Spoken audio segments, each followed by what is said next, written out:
Hello everybody. आज के lecture में हम अपने एओडी का सेकंड पार्ट स्टार्ट करने जा रहे हैं, मोनोटोनिसिटी। और ये कैलकुलस का एक बहुत ही इंपॉर्टेंट टॉपिक है, क्योंकि मोनोटोनिसिटी की हेल्प से हम ग्राफ प्लॉटिंग में काफ़ी यूज़ होता है इसका।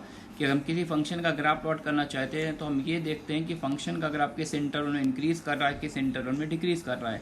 तो मोनोटोनिक बिहेवियर के थ्रू हम ग्राफ को आसानी से प्लॉट कर सकते हैं। फंक्शन की रेंज निकालना, जैसे कि हम लोग जब फंक्शन पढ़ते थे तो हमको फंक्शन की रेंज निकालने में बहुत डिफिकल्टीज आती थी। तो अब अगर ये टॉपिक हमने मोनोटोनिसिटी पढ़ रखा है, इस पर अच्छे से वर्क कर रखा, तो आपको रेंज निकालने में सच कोई यहाँ पर इशू नहीं आएगा। आप रैंडम फंक्शन का भी ग्राफ बना के उसकी रेंज निकाल सकते हैं, है ना। और इसके बाद मैं ये भी बोलना चाहूँगा कि मोनोटोनिसिटी के थ्रू आप इनइक्वालिटी को स्टैब्लिश भी कर सकते हैं। किसी पर्टिकुलर इनइक्वालिटी को ये चेक कर सकते हैं ये इनइक्वालिटी किस इंटरवल में ट्रू होगी, है ना। तो ओवरऑल ये बहुत ही इंटरेस्टिंग टॉपिक है कैलकुलस का। इसके पढ़ने से ही अपने अंदर थोड़ा सा कॉन्फिडेंस आता है कि हाँ, अब हमारी कैलकुलस काफ़ी अच्छी हो गई है। तो मेरा सजेशन ये है कि इस टॉपिक को जितनी डेप्थ में पढ़ सकते हैं आप उतनी डेप्थ में पढ़े, ज़्यादा से ज़्यादा इलस्ट्रेशन करें, क्वेश्चन सॉल्व करें और इस टॉपिक को अपना एक फेवरेट टॉपिक बनाएं, ठीक है ना। चलिए टॉपिक स्टार्ट करते हैं। तो मोनोटोनिसिटी के लिए हम बोलेंगे, हम तीन तरह से मोनोटोनिसिटी की बात करते हैं। एक होता है पूरे डोमेन में मोनोटोनिसिटी चेक करना, एक होता है एक पॉइंट पर फंक्शन का मोनोटोनिक बिहेवियर चेक करना, और एक किसी गिवन इंटरवल में मोनोटोनिसिटी बिहेवियर चेक करना। तो वन बाई वन अपन बात करेंगे। चलिए नोट्स बना लेते हैं थ्योरी के। Functions,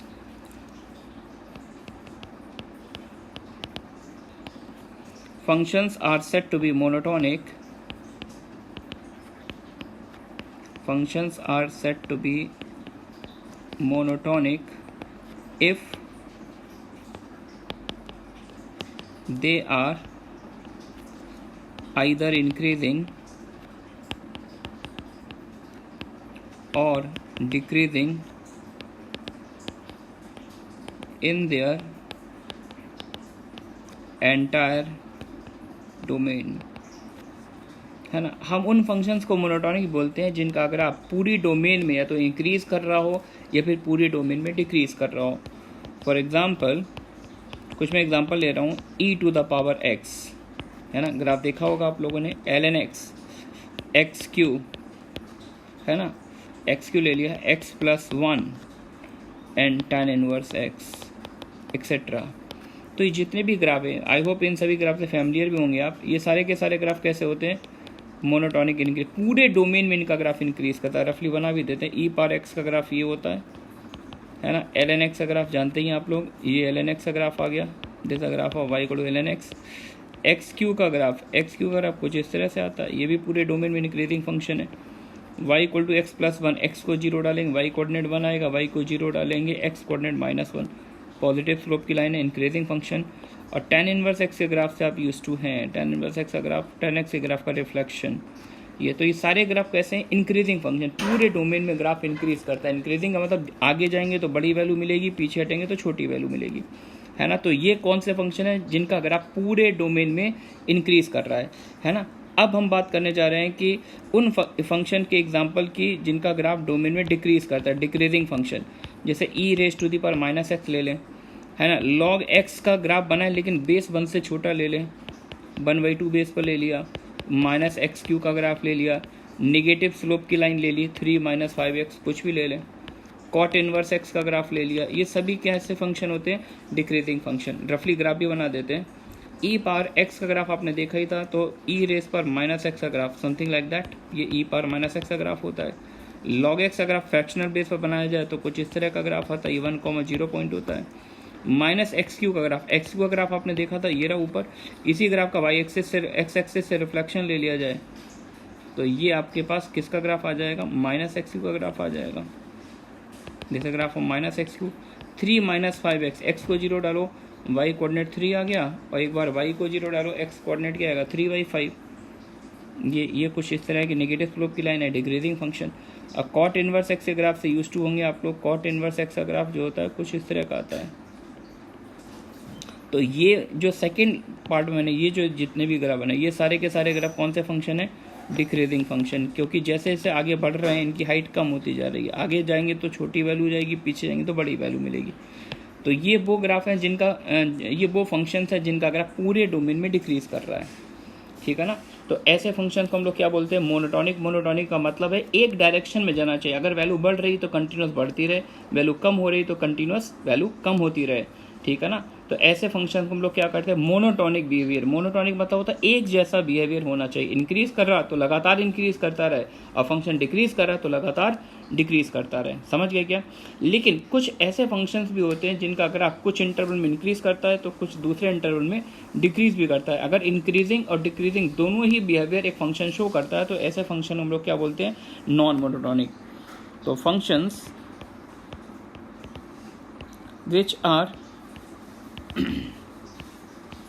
which are increasing as well as decreasing in their domain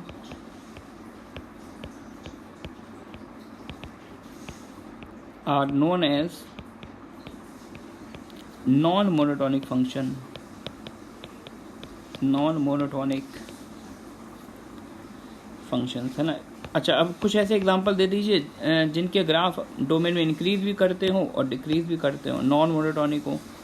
तो बहुत सारे फंक्शन दे सकते हैं, इनफाइनाइट फंक्शंस होंगे, जैसे मॉड एक्स का ले लिया हमने ग्राफ, ये नॉन मोनोटॉनिक है।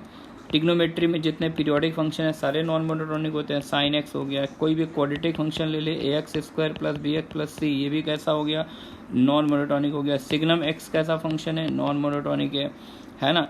कांस्टेंट फंक्शन भी को भी हम क्या काउंट करते हैं, कांस्टेंट फंक्शन को हम ना तो हम इंक्रीजिंग में काउंट करते हैं ना डिक्रीजिंग में, है ना। तो इसको किस में काउंट करेंगे हम, आपका नॉन मोनोटॉनिक फंक्शन, है ना। मॉड एक्स अगर आप जानते ही हैं, साइन एक्स भी जानते हैं, पैराबोला देखा ही है, सिग्नम एक्स भी जानते हैं, आपका नॉन मोनोटॉनिक फंक्शन है, ठीक है ना।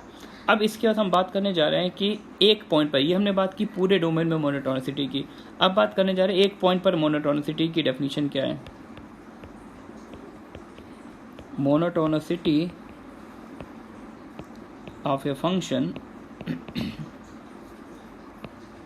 at a point, एक पॉइंट पर मोनोटॉनिसिटी कैसे चेक करते हैं। fx is said to be monotonic increasing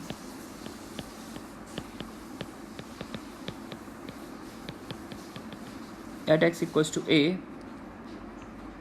if, next page पे मूव करते हैं, if it satisfies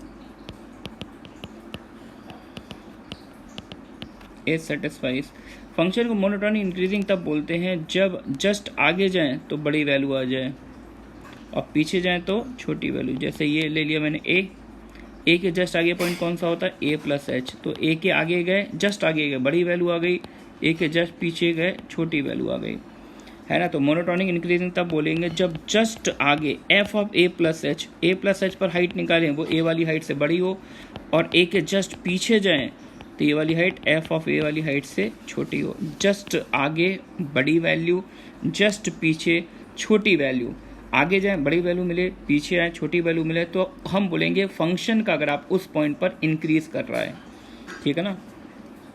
यहाँ पर h कैसा नंबर है, बहुत ही छोटा, very very small positive quantity, for a small positive h, ठीक है ना। तो ये मोनोटॉनिक इंक्रीजिंग की बात हो गई।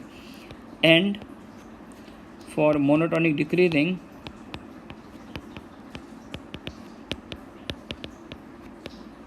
Eight x equals to a, तो a पर फंक्शन का अगर हम डिक्रीजिंग तब बोलेंगे, डिक्रीजिंग का मतलब जस्ट आगे छोटी वैल्यू, ये a पर हाइट आ रही है, a के जस्ट आगे गए हाइट कम हो गई, और a के पीछे गए तो हाइट ज़्यादा आ गई। तो a पर ग्राफ इंक्रीजिंग तब बोला जाएगा जब जस्ट आगे छोटी वैल्यू, जस्ट पीछे बड़ी वैल्यू, पीछे जाए तो ए से ज़्यादा हाइट मिले, आगे बढ़े तो ए से कम हाइट मिले, for a small positive H, वही मीनिंग हो गया, ठीक है ना। तो हमने आपको दो बातें सिखा दी, एक तो पूरे डोमेन की मोनोटॉनिसिटी, है ना, और एक पॉइंट पर हम मोनोटॉनिसिटी की बात कैसे करते हैं, ठीक है ना। अच्छा, अब एक और इम्पॉर्टेंट पॉइंट मैं यहाँ पर ऐड करने जा रहा हूँ कि जब हम x इक्वल्स टू a पर फंक्शन के मोनोटॉनिक बिहेवियर की बात करेंगे तो वहाँ पर ये मैटर नहीं करता कि फंक्शन a पर कंटिन्यूस है, डिफरेंशिएबल है, ग्राफ में जंप आ रहा है, वर्टिकल टेंजेंट आ रही है। मतलब मोनोटोनिक बिहेवियर इन सारे पॉइंट से, इन सारे एट्रीब्यूट से इंडिपेंडेंट होता है, समझ गए ना। उसका कंटिन्यूटी डिफरेंशियबिलिटी से कोई लेना देना नहीं, हमें बस देखना है उस पॉइंट के जस्ट आगे हाइट क्या आ रही है, उस पॉइंट के जस्ट पीछे हाइट क्या आ रही है ना।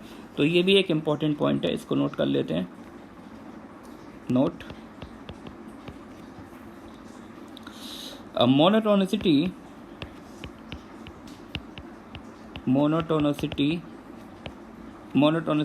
of y equal to fx at x equals to a is only meaningful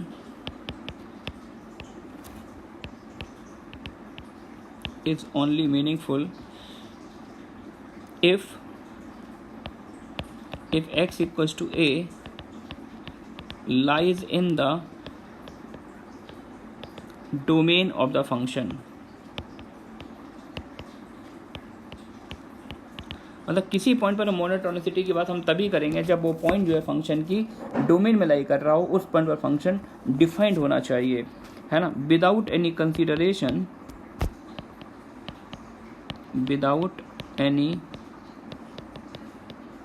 consideration of continuity and differentiability,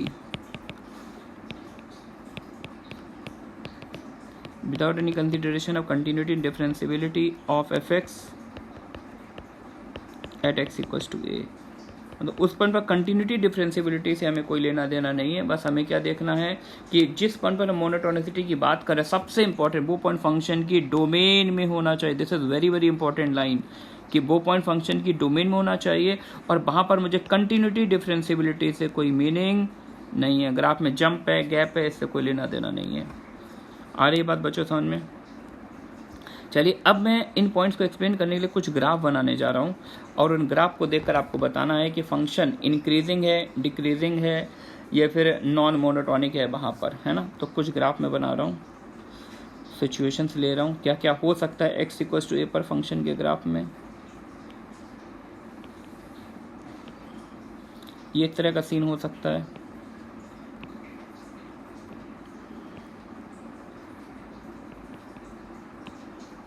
एक दूसरा ये ग्राफ बना लिया,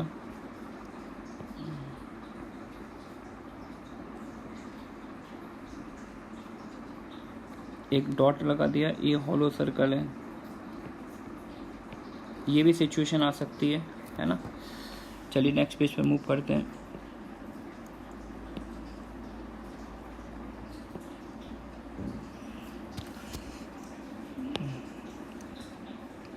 इस तरह का भी सिचुएशन आ सकता है कि पहले फंक्शन डिक्रीज़ किया, फिर उसके नीचे से फंक्शन इंक्रीज़ किया, लेकिन जो x इक्वल्स टू a पर वैल्यू आ रही है वो दोनों के नीचे आ रही है। ये वाला डॉट लगा हुआ है, ये a है, ठीक है ना। ऐसा भी हो सकता है कि यार डॉट इन दोनों से ऊपर आ रहा हो। ग्राफ हमने वैसे ही बना लिया और इस पॉइंट पर डॉट मैंने ऊपर ले लिया, ठीक है क्या।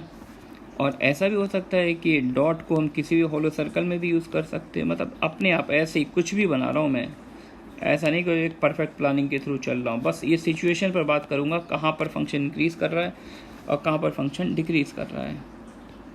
तो इस तरह की सिचुएशंस आ सकती हैं और जेईई मेंस में तो इस तरह का क्वेश्चन ही पूछ लेते हैं कि यार यहाँ पर बताइए फंक्शन को क्या बोलेंगे, पॉइंट ऑफ मैक्सिमा है, मिनिमा है, इंक्रीज़ कर रहा है या नथिंग कैन बी सेड।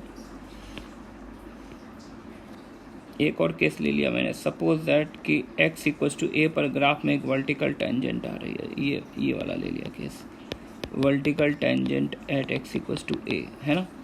चलिए अब पिछले पेज से चलते हैं, वहाँ से डिस्कस करते हैं।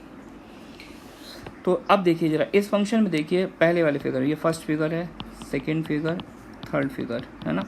फर्स्ट फिगर में देखिए a के जस्ट आगे गए बड़ी वैल्यू, a के जस्ट आगे जा रहे हैं बड़ी वैल्यू मिल रही है, a के जस्ट पीछे जा रहे हैं छोटी वैल्यू मिल रही है। तो a पर फंक्शन का ग्राफ क्या होगा, इंक्रीजिंग। ऊपर एरो मतलब इंक्रीज कर रहा है, नीचे एरो मतलब डिक्रीज कर रहा है। तो a पर फंक्शन का ग्राफ इंक्रीज कर रहा है। सेकेंड ग्राफ में आइए, a के जस्ट आगे गए छोटी वैल्यू है ना, a के जस्ट पीछे आएंगे बड़ी वैल्यू है। तो आगे छोटी वैल्यू, पीछे बड़ी वैल्यू, तो फंक्शन का ग्राफ a पर डिक्रीज कर रहा है। ठीक है ना।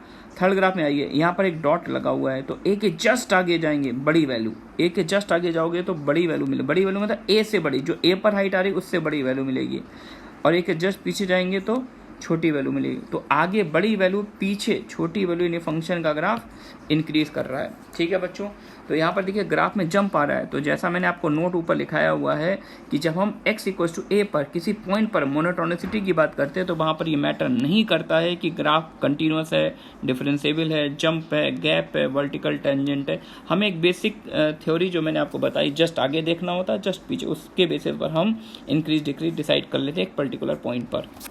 ठीक है ना। नेक्स्ट पेज हम मूव करते हैं। Fourth figure, fifth, six, seventh, eighth, है ना। फोर्थ फिगर में देखिए, अब आप जस्ट आगे जाएंगे तो भी बड़ी वैल्यू मिल रही है, जस्ट पीछे जाएंगे तो भी बड़ी वैल्यू मिल रही है ना। तो आगे भी बड़ी वैल्यू, आगे देखा बड़ी वैल्यू, जस्ट पीछे देखा बड़ी वैल्यू, तो इसको हम लोग बोलते हैं पॉइंट ऑफ मिनिमा। यानी ये जो फोर्थ डायग्राम है, x equals to A is a point of local minima, है ना। ये मैक्सिमा मिनिमा, ये अगला पार्ट आ जाएगा, लेकिन मैं इसकी थ्योरी, इसका जो ट्यूनिंग है यहाँ से ही बनाते हुए चलूँगा। अच्छा, फिफ्थ डायग्राम देखेंगे, ए के जस्ट आगे देखा, ए के जस्ट आगे देखा छोटी वैल्यू, ए पर जो हाइट आ रही है, ए से जस्ट आगे देखा छोटी वैल्यू है, ये छोटी हाइट है। ए के जस्ट पीछे देखा, वहाँ पर भी छोटी हाइट आ रही है। यानी ए पर जो जस्ट, ए पर जो हाइट आ रही है वो ए के जस्ट आगे जस्ट पीछे वाली हाइट से बड़ी है। तो यहाँ पर जो फिफ्थ डायग्राम है, एक्स इक्वल्स टू ए को क्या बोलेंगे, X equals to A is a point of local maxima. Maxima क्यों बोलेंगे, क्योंकि ए पर जो डॉट आ रहा है उस डॉट की हाइट ए के जस्ट वाले आगे वाले पॉइंट से भी बड़ी है, जस्ट पीछे वाले पॉइंट से भी बड़ी है।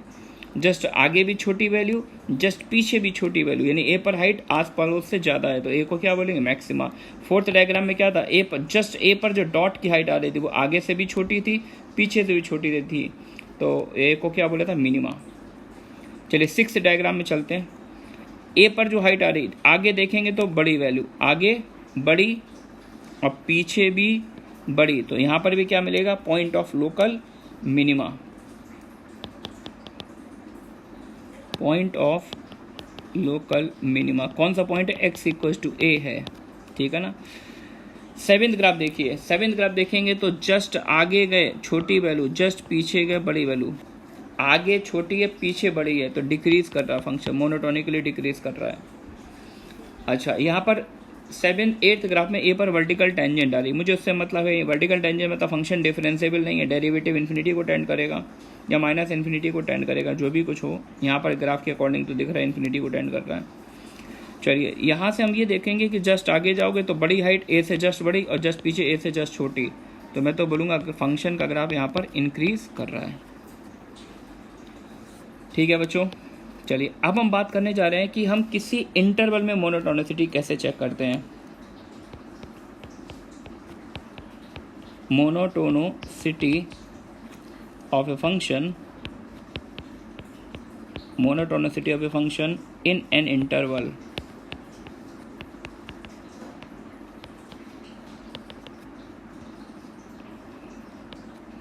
किसी इंटरवल में मोनोटोनिसिटी कैसे चेक करते हैं, तो उसका रूल है if dy upon dx greater than 0, अगर किसी इंटरवल में डेरिवेटिव का साइन पॉजिटिव आता है, if dy upon dx greater than 0 for all values of x belongs to i। i कोई भी इंटरवल है, ओपन इंटरवल भी हो सकता है, क्लोज इंटरवल भी हो सकता है, 0 से 1, 1 से 2, ऐसा कोई भी इंटरवल है। If dy upon dx greater than 0 for all values of x belongs to i, then fx increases on i and the converse। बच्चों इसका मीनिंग समझना, अगर किसी इंटरवल में, आई कोई भी इंटरवल है, अगर किसी इंटरवल के हर पॉइंट पर डेरिवेटिव का साइन पॉजिटिव आता है, किसी इंटरवल के हर पॉइंट पर डेरिवेटिव का साइन पॉजिटिव आता है, तो fx का ग्राफ उस इंटरवल में इंक्रीज करता है। अगर डेरिवेटिव पॉजिटिव है तो फंक्शन इंक्रीज करेगा। And the converse, and the converse का मतलब है अगर किसी क्वेश्चन में बोला गया है कि फंक्शन का ग्राफ पूरे इंटरवल में इंक्रीज करता है, अगर फंक्शन का ग्राफ इंटरवल में इंक्रीज करता है तो ऑब्वियस ये इसका कन्वर्स ट्रू है। कन्वर्स होने का मतलब है उस इंटरवल में डेरिवेटिव का साइन पॉजिटिव आएगा। तो डेरिवेटिव का साइन पॉजिटिव है तो फंक्शन इंक्रीजिंग है, अगर फंक्शन इंक्रीजिंग है तो डेरिवेटिव का साइन पॉजिटिव होगा। सिमिलरली हम डिक्रीजिंग के लिए भी एक पॉइंट बना सकते हैं। If D Y upon D X less than 0 for all values of x belongs to i की जगह कोई दूसरा इंटरवल ले लिया s, ठीक है ना, then F X decreases on s, function का ग्राफ इन इंटरवल में डिक्रीज करेगा एंड द कन्वर्स, ठीक है ना। अच्छा, अब मैंने रिजल्ट लिखा दिया, लेकिन अब बच्चों को डाउट ही आता कि सर डेरिवेटिव का पॉजिटिव होने से फंक्शन के इंक्रीजिंग डिक्रीजिंग का क्या लेना देना, मतलब ये कैसे हम रिलेट कर पा रहे हैं, इसकी थ्योरी क्या है। चलिए इसको ग्राफ के थ्रू एक्सप्लेन कर लेते हैं। मैंने एक इंक्रीजिंग फंक्शन का ग्राफ बना लिया और इस फंक्शन में हमने दो नेबरिंग पॉइंट ले लिए, p का कोऑर्डिनेट ले लिया x, y, q इसके जस्ट राइट में पॉइंट लिया, इसका coordinate x plus delta x, y plus delta y, सही है बच्चों। अच्छा, अब फंक्शन अगर इंक्रीज करेगा p से जब q तक जाएंगे तो ऑब्वियस सी बात है ये जो डेल्टा x आ रहा है, हॉरिजॉन्टल गैप जो आ रहा है, डेल्टा x पॉजिटिव नंबर होगा, है ना। और फंक्शन इंक्रीजिंग है तो डेल्टा y भी कैसा नंबर होगा, अगर डेल्टा x पॉजिटिव है तो डेल्टा y भी पॉजिटिव होगा, समझ में आया क्या। अच्छा, अगर हमने एक पीछे पॉइंट लिया होता, आगे ना लेके हमने पीछे पॉइंट लिया होता सपोज करो, तो इस केस में अगर हम इसका कोऑर्डिनेट लेट कर लेते x plus delta, suppose that ये वाला साइन, और y plus delta y, something like that, तो इस केस में क्या होता, डेल्टा x तो कैसा आता, हाँ मतलब x plus delta x negative आएगा और डेल्टा y भी निगेटिव आएगा, आ रही बात समझ में। तो आप जानते हैं dy बाई डी एक्स की फर्स्ट प्रिंसिपल से definition, dy by D x क्या होता है, एक एवरेज चेंज होता है।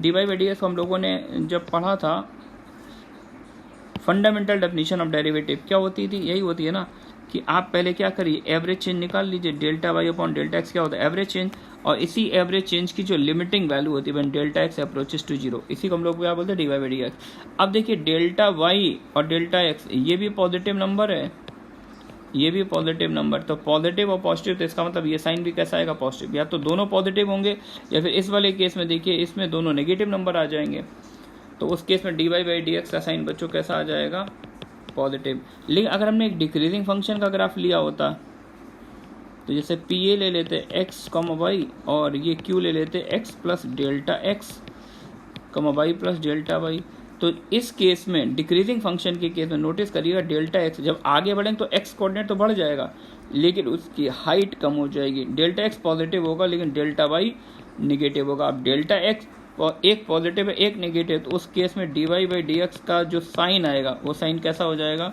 निगेटिव, समझ गए क्या। तो अगर डेरिवेटिव पॉजिटिव है तो फंक्शन इंक्रीज करेगा, डेरिवेटिव नेगेटिव है तो फंक्शन डिक्रीज करेगा। चलिए मूव करते हैं आगे, ठीक है ना। तो अभी तो हमने केवल किसकी बात की है, अभी हमने बात की है डेरिवेटिव पॉजिटिव है तो इंक्रीजिंग है, डेरिवेटिव नेगेटिव है तो डिक्रीजिंग है। अब हम एक स्पेशल पॉइंट की बात करने जा रहे हैं कि अगर किसी पॉइंट पर इन केस डेरिवेटिव की वैल्यू 0 हो जाए, रिपीट करता हूँ ये बहुत ही इंपॉर्टेंट पॉइंट है, अगर किसी पॉइंट पर डेरिवेटिव की वैल्यू 0 हो जाए तो भी वहाँ पर फंक्शन इंक्रीज या डिक्रीज कर सकता है, प्रोवाइडेड जिस पॉइंट पर डेरिवेटिव की वैल्यू 0 है उस पॉइंट के जस्ट आगे और जस्ट पीछे डेरिवेटिव का साइन चेंज नहीं होना चाहिए। This a very important point, तो मैं लिख दे रहा हूँ, ध्यान से सुनिएगा, नोट करिएगा।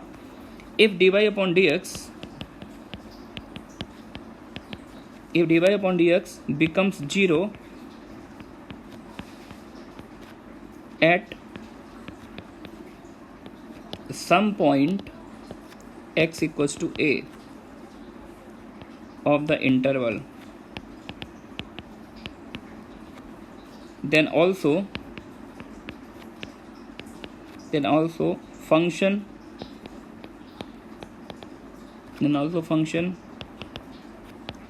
will be monotonic increasing or monotonic decreasing provided, मतलब अगर जैसे कोई इंटरवल दिया हुआ है, इंटरवल के हर पॉइंट पे पॉजिटिव है लेकिन एक पॉइंट पे वैल्यू 0 आ गई है ना, तो आप कहेंगे सर आपने पीछे नोट्स में तो लिखाया था कि अगर फंक्शन इंक्रीज कर रहा है तो डेरिवेटिव का साइन थ्रू आउट पॉजिटिव होना चाहिए, तो उसका ये मॉडिफिकेशन है। इसमें ये एक्चुअली ऐसा पॉइंट आता है कि अगर डेरिवेटिव की वैल्यू किसी पर्टिकुलर इंटरवल के किसी पॉइंट पर 0 भी हो जाती है ना, तो भी वहाँ पर फंक्शन इंक्रीज या डिक्रीज कर सकता है, प्रोवाइडेड, कंडीशन है, provided F x provided F dash x does not change its sign, provided f dash x does not change its sign in the immediate neighborhood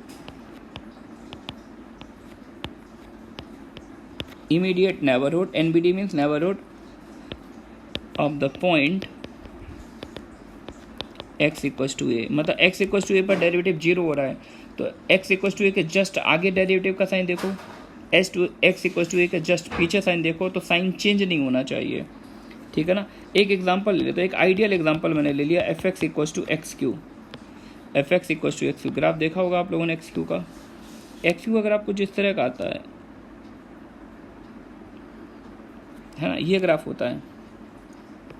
अब देखिए एफ एक्स एक्स क्यू है, तो F dash x क्या आएगा, 3x square, 3x square derivative 3x square है, तो 3x square negative कभी नहीं हो सकता है, लेकिन जीरो हो सकता है। अगर मैं x equals to zero put कर दूं, तो जीरो पर डेरिवेटिव की वैल्यू बच्चों क्या आ रही है, जीरो आ रही है, जीरो पर जीरो आ रही है। लेकिन अगर हम जीरो के जस्ट आगे जाए, एफ डैश जीरो प्लस निकालेंगे तो भी एक पॉजिटिव क्वांटिटी आएगी, एफ डैश जीरो माइनस निकालेंगे तो भी पॉजिटिव, यानी जीरो पर डेरिवेटिव जीरो हो रहा है, लेकिन जीरो के जस्ट आगे भी डेरिवेटिव पॉजिटिव है, जीरो के जस्ट पीछे भी डेरिवेटिव पॉजिटिव है, यानी जीरो को क्रॉस करने में डेरिवेटिव ने अपना साइन चेंज नहीं किया। अगर डेरिवेटिव साइन चेंज नहीं करता है, डेरिवेटिव का साइन रिटेन रहता है, तो हम लोग बोलेंगे फंक्शन उस पॉइंट पर इंक्रीज कर रहा है ना। तो देयरफॉर हम लोग बोलेंगे therefore F X equal to X cube is a monotonic function. ये पूरे डोमेन में, पूरे इंटरवल में मोनोटॉनिक फंक्शन है।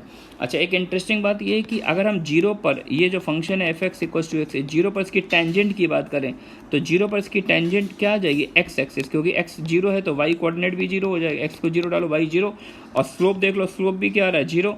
तो जीरो पर जो टेंजेंट आएगी वो एक्स एक्सिस होगी, X axis is tangent at X equals to zero, है ना। तो आपको ये डाउट आ रहा होगा, सर इसको टेंजेंट कैसे बोल रहे हैं, ये लाइन तो ग्राफ को कट कर रही है। तो टेंजेंट का मतलब ये जरूरी नहीं कि टेंजेंट टच करे, टेंजेंट कर्व को टच भी कर सकती है और कट भी कर सकती है। तो जिस पॉइंट पर टेंजेंट कर्व को क्रॉस करती है, that point is known as point of inflection, इसको हम इन्फ्लेक्शन पॉइंट बोलते हैं, है ना। तो इस पर कंप्लीट एक लेक्चर लेंगे इन्फ्लेक्शन पॉइंट पर आगे, तो अभी बस आपको केवल सुन लेना है, this point known as inflection point, जहाँ पर टेंजेंट लाइन कर्व को क्रॉस करती है, ठीक है बच्चों। चलिए इसके बाद एक डेफिनेशन आती है क्रिटिकल पॉइंट। क्रिटिकल पॉइंट की डेफिनेशन क्या है, तो इसकी डेफिनेशन है अ पॉइंट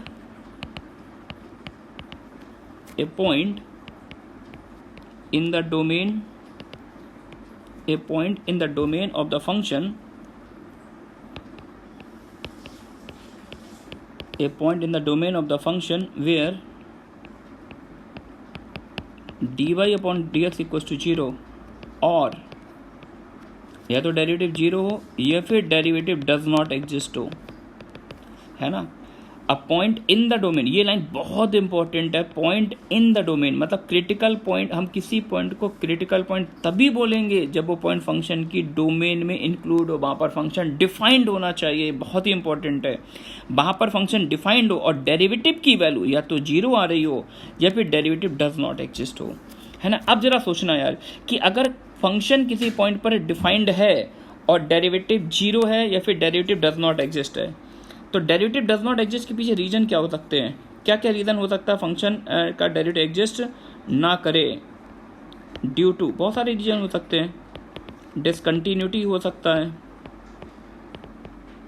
डिसकंटिन्यूटी हो सकता है ना, कॉर्नर हो सकता है, कॉर्नर हो सकता है, या फिर आपका कोई वर्टिकल टेंजेंट भी हो सकती है।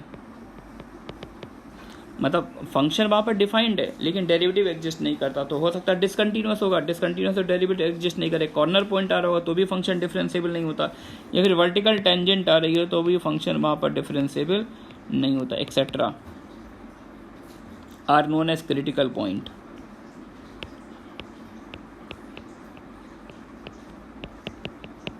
Are known as critical point.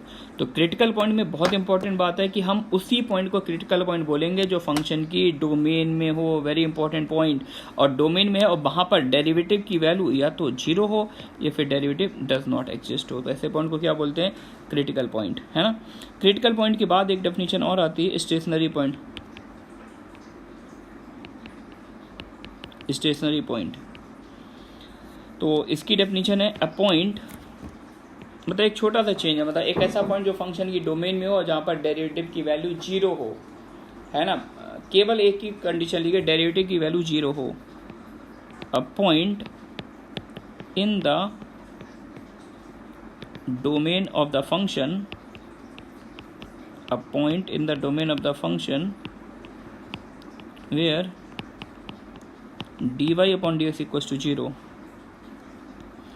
is known as stationary point। ठीक है ना, जहाँ पे डेरिवेटिव 0 हो उसे हम लोग क्या बोलेंगे? Stationary point. इसके बाद आप एक पॉइंट ये भी लिख सकते हैं कि all stationary points are critical points, है ना। जितने भी स्टेशनरी पॉइंट, अगर स्टेशनरी पॉइंट किसे बोलेंगे? जहाँ पर डेरिवेटिव 0 है, तो डेरिवेटिव 0 तो क्रिटिकल पॉइंट में भी होता है, तो पॉइंट स्टेशनरी है तो उसे क्रिटिकल बोल सकते हैं। लेकिन क्रिटिकल पॉइंट को स्टेशनरी पॉइंट बोलना हमेशा सही नहीं होगा, क्योंकि क्रिटिकल पॉइंट तब भी मिल जाता है जब डेरिवेटिव डज नॉट एग्जिस्ट हो। तो एक पॉइंट आप खुद लिख लीजिएगा, all stationary points are critical point, ठीक है ना। चलिए एक पॉइंट और लिखा देते हैं। अब बात ये कर रहे हैं कि यार एक कन्फ्यूज़न क्रिएट कर दिया। सबसे पहले मैंने लिखाया था कि अगर डेरिवेटिव का साइन पॉजिटिव है तो फंक्शन इंक्रीज करता है, डेरिवेटिव का साइन नेगेटिव है तो फंक्शन डिक्रीज करता है।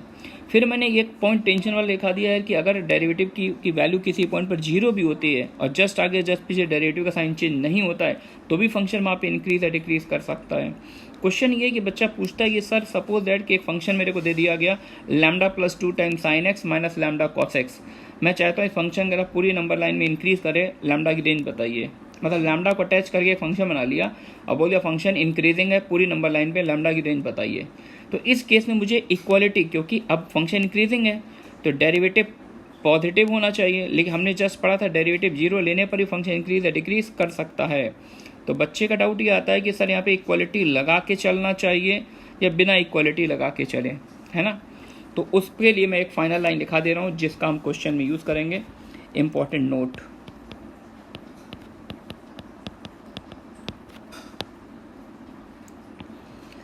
नोट ये है कि a function F x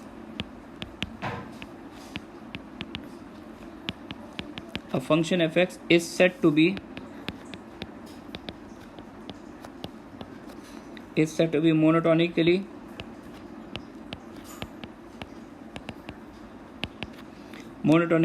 increasing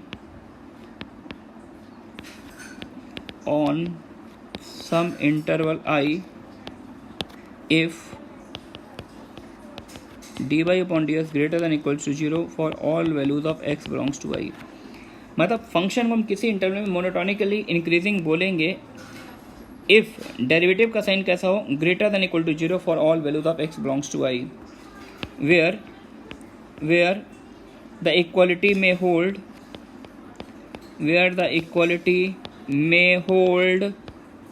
only for discrete values of x, discrete values of x, that is the values of x at which dy upon dx equals to 0 do not form any interval। तो मैंने ये बोला यहाँ पर कि अगर function का अगर आप किसी इंटरवल में इंक्रीज करता है तो आप dy अपॉन डी एक्स को ग्रेटर देन इक्वल टू 0 लेके क्वेश्चन को सॉल्व करना स्टार्ट कर दीजिए। लेकिन ये ध्यान रखिए कि dy upon D X equal to 0 को पुट करके आप जो x की वैल्यू निकाल रहे हो तो यहाँ से x की वैल्यू कैसी आनी चाहिए? डिस्क्रीट वैल्यू आनी चाहिए। जैसे x आ गया 0, 2 पाई, 4 पाई, तो हम इक्वालिटी लगाएंगे। लेकिन अगर डेरिवेटिव को 0 करने से अगर हमारे पास x पे कोई इंटरवल आ रहा है, अगर डेरिवेटिव पूरा किसी इंटरवल में 0 होता है तो फंक्शन वहाँ पे इंक्रीज नहीं करेगा। जैसे मैं ये वाला ग्राफ बना दूँ तो यहाँ पे dy/dx का साइन कैसा है, पॉजिटिव है। यहाँ पे dy/dx क्या है, 0 है। यहाँ पर dy/dx पॉजिटिव है। तो क्या आप इस फंक्शन को इंक्रीजिंग फंक्शन बोलेंगे? नहीं, क्योंकि इस पूरे इंटरवल में फंक्शन कैसा हो गया है, कांस्टेंट हो गया है। आ रही है बात समझ में? ठीक है ना। तो अगर डेरिवेटिव किसी इंटरवल में 0 होता है तो वहाँ पर फंक्शन इंक्रीज हम नहीं करेंगे। डेरिवेटिव अगर 0 तो डिस्क्रीट पॉइंट आने चाहिए, ठीक है ना। सिमिलर कंसेप्ट आ जाएगा जब हम मोनोटोनिक इंक्रीजिंग की जगह अगर हम बोल देते मोनोटोनिकली डिक्रीजिंग। अगर मोनोटोनिकली डिक्रीजिंग लेंगे तो वहाँ पर बस dy/dx का साइन कैसा ले लेंगे, लेस और इक्वल टू 0। बाकी सारा एक्सप्लेनेशन बिल्कुल सेम है, ठीक है बच्चों। तो बाकी बातें अपन नेक्स्ट टर्न में करते हैं, कुछ प्रॉब्लम्स भी डिस्कस करेंगे। तब तक आप थ्योरी इसको अच्छे से कर लीजिएगा। ओके।